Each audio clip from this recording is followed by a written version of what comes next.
என்னங்க உங்க குழந்தை சாப்பாடை பார்த்தாலே வந்து ஓடுறாங்கல்ல. ஒரு புடி ஊட்டுறதுக்குள்ள 30 நிமிஷம் கூட சம்டைம்ஸ் ஆகுது இல்லையா? குழந்தையா இருந்தாலும் சரி, வளர்ந்த கொஞ்சம் பசங்களா இருந்தாலும் சரி, சாதத்தை ஊட்டி விடுறது இல்லை சாதத்தை சாப்பிட வைக்கிறதுங்கிறது வந்து ஒரு பெரிய ஒரு நம்ம ஏதோ பிஹெச்டி எக்ஸாம் எழுதுற மாதிரி இருக்கு இல்லையா? அதை பத்தி பார்ப்போம் இந்த வீடியோல பாருங்க. வணக்கம், நான் ரவிச்சந்திரன், குழந்தை நல ஆலோசகர்.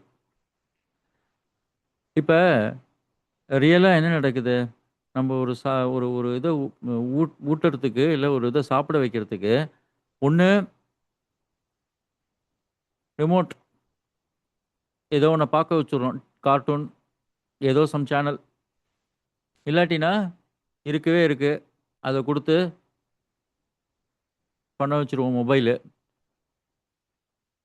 கொஞ்சம் நல்ல இதாக இருந்ததுன்னா நம்ம ஏதாவது கதை சொல்லலாம், சொல்லுவோம். இது ரொம்ப ரேர். இதெல்லாம் எதுவுமே இல்லைன்னு வச்சுக்கோங்களேன், சாப்பிட மாட்டாங்க. கரெக்டா? அதாவது அந்த காலத்தில் எனக்கெல்லாம் என்ன பண்ணுவாங்கன்னா, எல்லாருக்கும் இப்போ இருக்கிற முக்கால்வாசி அப்பா அம்மாக்கெல்லாம் தெரிஞ்சிருக்கும். இந்த நிலா காமிச்சு சாதம் ஊட்டி விடுவாங்க. இந்த மாடு, அந்த ரோட்ல போற பைக்கு இதெல்லாம் காமிச்சு சாதம் ஊட்டி விடுவாங்க. அப்பல்லாம் வந்து இமேஜினேஷன் அதாவது அ அ வளர்ந்தது. இப்போ வந்து என்ன ஆயிடுச்சுன்னா, அடிக்ஷன் ஆயிடுச்சு. கரெக்ட்டா? இது இருந்தா தான் டிவி போட்டா தான் சாப்பிடுவேன். அ மொபைல குடுத்தா தான் சாப்பிடுவேன். அதாவது சாப்பாடு என்ன உள்ள போடுதுங்கிறதெல்லாம் தெரியாது. நீங்க என்னத்த குடுத்தாலும் வாயில போயிடும் அது. ஏன்னா, பார்க்கறது என்னத்தையோ மொ மொ மொ டிவியோ, மொபைல்ல தானே பார்த்துட்டு இருக்காங்க இல்லையா? இப்ப நாம என்ன நெனைக்கிறோம் தெரியுமா? என்ன இந்த குழந்தை சாப்பிடவே மாட்டேங்குதுன்னு தானே நெனைக்கிறோம். ஆனா அது உண்மை கிடையாதுங்க. பார்க்கலாம். இப்ப இதோட ஆன்டிசிடென்ட் என்ன? என்ன நடந்தது? சாப்பிட சொல்றோம். இல்ல சாப்பிட வைக்கிறோம். அதே நேரம் டிவியும் ஆன்ல பண்ணிடுறோம். மொபைலையும் குடுத்துடுறோம். கரெக்ட்டா? இப்ப பிஹேவியர் என்ன செய்றாங்க? அவங்களுடைய மனசு வந்து மாறிடுது இல்லையா? டிஸ்ட்ராக்ஷன் ஆயிடுது. அப்ப சாப்பிடுறதுக்கு வந்து டிலே ஆகுது. ரைட்டா? இப்ப இப்ப இதோட கான்சிக்வென்ஸ் என்ன? இப்ப அடுத்து என்ன நடக்கும்னா, நம்ம என்ன பண்ணுவோம்னா, மொபைல காமிச்சு சாதத்த குடுத்துருவோம். கரெக்ட்டா? அப்ப என்ன கத்துக்கிறாங்க தெரியுமா? சரி, இது இருந்தா மொபைல் இருந்தாலோ, இல்ல டிவி ஆன் பண்ணாலோ தான் நான் சாப்பிடுவேன். அப்படிங்கிற ஒரு நிலைமைக்கு வந்துடுறாங்க இல்லையா? இதுதான் சைக்காலஜில இந்த உளவியல்ல நாங்க என்ன சொல்லுவோம்னா, அசோசியேஷன் லேர்னிங் அப்படின்னு சொல்லுவோம். அதாவது ஒரு விஷயத்தோட இன்னொரு விஷயத்த இணைச்சு போகுது பார்த்தீங்களா? அதுக்கு பேரு தான் அசோசியேட்டட் லேர்னிங், அசோசியேஷன் லேர்னிங் சொல்லுவோம். இப்ப ரியல் ப்ராப்ளம் என்ன தெரியுமா? அண்டர்ஸ்டாண்டிங் என்ன தெரியுமா? சாப்பிட மாட்டேங்கிறதே கிடையாதுங்க. ஒண்ண சேர்த்து இன்னொன்னு இருந்தா தானே சாப்பிடுறான். மொபைல் இருந்தால், டிவி இருந்தால், இது இருந்தா தானே சாப்பிடுறாங்க. அத கத்துக்கிட்டாங்க இப்ப. சரியா? இப்ப அடுத்தது டைரக்ஷன். இப்ப இத என்ன பண்ணலாம்? பிராக்டிகலா.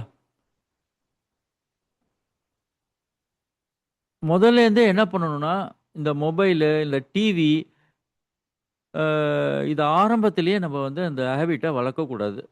சப்போஸிங் வளர்ந்துருச்சு அப்படின்னா, இப்ப நம்ம கொஞ்சம் கொஞ்சமா அத குறைச்சிட்டு வரணும். வேற வழியே கிடையாது. 2வது இந்த சாப்பாடு டைம ஃபிக்ஸ்டு ஆக்கி விட்டுறணும். இத்தன நிமிஷத்துக்குள்ள சாப்பிட்டே ஆகணுங்கிறது ஒரு டிசிப்ளின் கொண்டு வந்துடணும். 3வது டைம்க்கு கரெக்ட்டா சாப்பிடணும் அப்படிங்கிறது ஒரு பக்கம் இருந்தாலும், பசி எடுத்தா சாப்பிடணும் அப்படிங்கிற ஒரு ஹேபிட்டுக்கு கொண்டு வந்துடணும். புரியுதுங்களா? பாதி நேரம் என்ன ஆகுதுன்னா, நம்ப திணிக்கிறதுனால தான் இந்த மாதிரி இந்த சைடு டிஷ் மாரி இந்த சைடு வேலைகள்லாம் பண்ண வேண்டியிருக்கு. பசிச்சதுன்னா ஆட்டோமேட்டிக்கா சாப்ட்டுருவாங்கல்ல. இது நம்ப பண்ணறதே கிடையாது. மோஸ்ட்லி பண்ணறது கிடையாது. அப்படி பண்ணியிருந்தீங்கன்னா ரொம்ப சந்தோஷம். ரைட்டா? அது ரொம்ப ரொம்ப முக்கியமானது. குடும்பத்தோட உட்காந்து சாப்பிடணுங்கிற ஒரு பழக்கவழக்கத்த கண்டிப்பா டெவலப் பண்ணியே ஆகணும். அது இப்ப கிடையாது. ரைட்டா? அது டெவலப் பண்ணியே ஆகணும். அப்புறம் இதெல்லாம் செஞ்சுட்டாங்கன்னு வச்சுக்கோங்களேன், எத செஞ்சாலும் ஒரு சின்ன அப்ரிசியேஷன். ஒவ்வொரு வீடியோலயும் சொல்லிட்டு வரேன். அவங்கள வந்து அப்ரிஷியேட் பண்ணுங்க. அப்ரிஷியேட் பண்ண பண்ண ஒரு நல்ல பாசிட்டிவ் ஆட்டிட்யூட் குழந்தைங்களுக்கு வரும். புடிச்சிருக்குல்ல? இந்த வீடியோவ ஷேர் பண்ணுங்க தெரிஞ்சவங்களுக்கு. அம் Instagramம வந்து ஃபாலோ பண்ணுங்க. மொபைலோட அ சாப்பாடு வந்தா பழக்கம் வரும். கரெக்ட்டா? ஆனா, கவனத்தோட சாப்பிட்டாங்கன்னு வச்சுக்கோங்களேன், ஆரோக்கியம் நல்லா வளரும். புரிஞ்சிருக்கும்னு நெனைக்கிறேன். சாப்பிடாம வந்து எந்த குழந்தையாலயும் இருக்க முடியாதுங்க. ஆனா, தவறான ஒரு முறையில வந்து சாப்பிட கத்துக் குடுத்துறக் கூடாது. இது ஒண்ணு தான். ரைட்டா? அடுத்த வீடியோல வேற ஒரு டாபிக்ல சந்திக்கிறேன். நன்றி.